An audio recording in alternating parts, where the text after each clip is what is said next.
जय हिंद दोस्तों, आज के इस वीडियो में प्रधानमंत्री नरेंद्र मोदी का करनी और कटनी में अंतर देखेंगे। गौ माता की हत्या, गंगा मां बेटी पढ़ाओ बेटी बचाओ।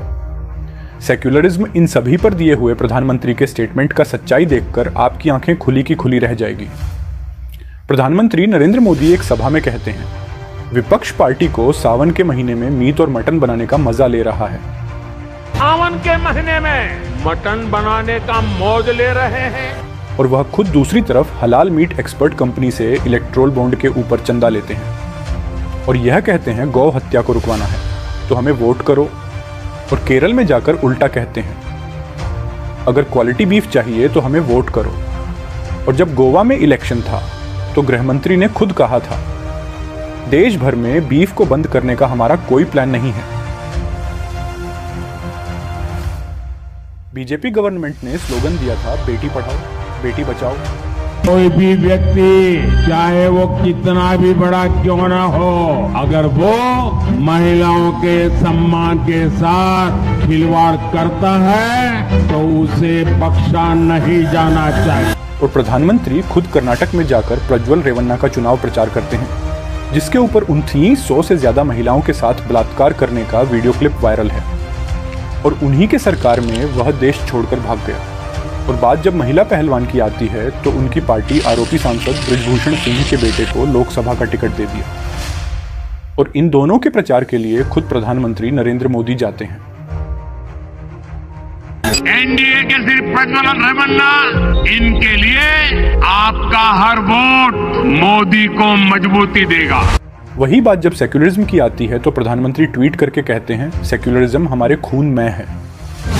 वही जब एक न्यूज चैनल के इंटरव्यू में गृहमंत्री अमित शाह से पूछा गया कि क्या भारत को हिंदू राष्ट्र बनाना चाहते हैं, उनके यह कहा कि आज की बीजेपी, क्या ये मोदी सरकार भारत को हिंदू राष्ट्र के तौर पे देखती? जरा भी नहीं। हम संविधान को मानते हैं। इस देश में हर पंथ के लोगों को अपने पंथ का अनुपालना करने की संपूर्ण सुविधा है। और जब इलेक्शन में वोट लेने की बात आती है, हिंदू वोट लेने के लिए ऐसे बयान देते हैं, ये आग लगाने वाले कौन है वो उनके कपड़ों से ही पता चल जाता है। इसका मतलब ये संपत्ति इकट्ठी करके किसको बांटेंगे?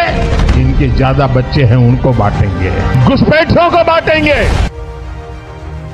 और जहां मुस्लिम मेजोरिटी वाली सीटें हैं वहां प्रधानमंत्री की यह बयान सुनाई, मैं जब तक जिंदा हूं, मैं धर्म के आधार पर इस देश को बांटने नहीं दूंगा। कांग्रेस, सपा जैसी पार्टियों ने और मुसलमानों के राजनीतिक, सामाजिक, आर्थिक उत्थान के लिए कभी कुछ नहीं किया। मैं जिस दिन हिंदू मुसलमान करूंगा ना, उस दिन मैं सार्वजनिक जीवन में रहने योग्य नहीं रहूंगा और मैं हिंदू मुसलमान नहीं करूंगा। ये मेरा संकल्प है। दुनिया के दिखाने के लिए इस्लाम की बड़ाई करने में पीछे नहीं हटते हैं। एक इंटरव्यू में कहा कि अल्लाह के 99 नाम में से कोई भी हिंसा के लिए नहीं है। इस्लाम का संदेश है शांति। इनका कहना था, सारे माइनॉरिटी भारत का एक अटूट हिस्सा है।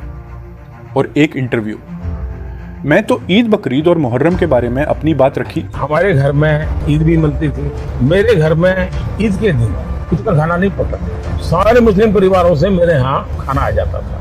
जब मुहर्रम निकलता तो हमारा कंपल्सरी होता था कि उससे नीचे से निकलो, जैसे परिक्रमा करते हैं ना मंदिरों, ताजिए के नीचे। हाँ, तो ताजिए के नीचे से निकलो, हमें सिखाया जाता था। इसके नहीं लगता कि इनसे बड़ा सेकुलर कोई है ही नहीं। और फिर वोट के लिए इनका यह बयान देखिए, ये आग लगाने वाले कौन है वो उनके कपड़ों से ही पता चल जाता है।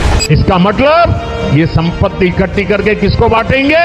जिनके ज्यादा बच्चे हैं उनको बांटेंगे, घुसपैठियों को बांटेंगे। बात जब किसी कम्युनिटी से अपने रिश्ते जोड़ने की होता है तो गुरुद्वारे में कभी खाना बनाते और सर्व करते दिखाई देते हैं। जब बुद्धिस्ट कम्युनिटी के पास जाते हैं तो भगवान बुद्ध के साथ मेरा एक और संबंध भी है, जिसमें अद्भुत संयोग भी है और जो बहुत सुखद भी है।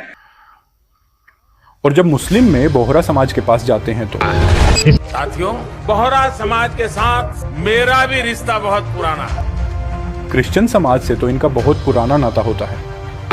इस कम्युनिटी के साथ तो मेरा संबंध तो नया नहीं, बहुत पुराना। और जब आदिवासियों के बीच जाते हैं, जीवन का एक महत्वपूर्ण कालखंड मैंने आदिवासियों के बीच में बिताया है। लोकसभा चुनाव प्रचार में यह बलिया भावुक रिश्ता जोड़ते हैं।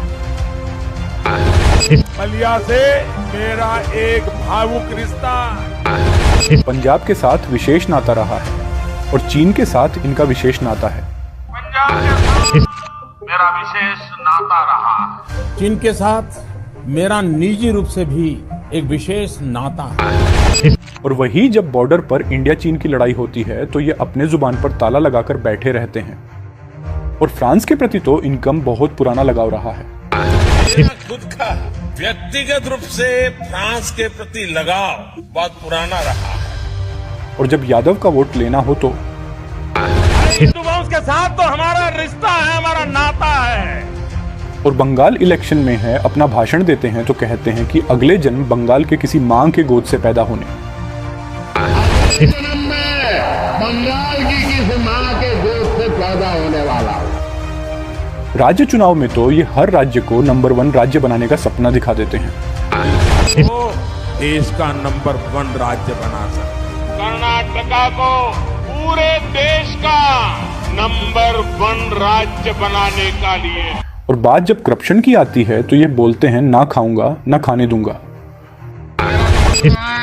न खाऊंगा न खाने दूंगा। और फिर इन्हीं के शासनकाल में न्यूरो मोदी, विजय माल्या, ललित मोदी, मेहुल चोकसी, जतिन मेहता और 29 अन्य भारतीय भगोड़ों पर 40,000 करोड़ रुपए बकाया है।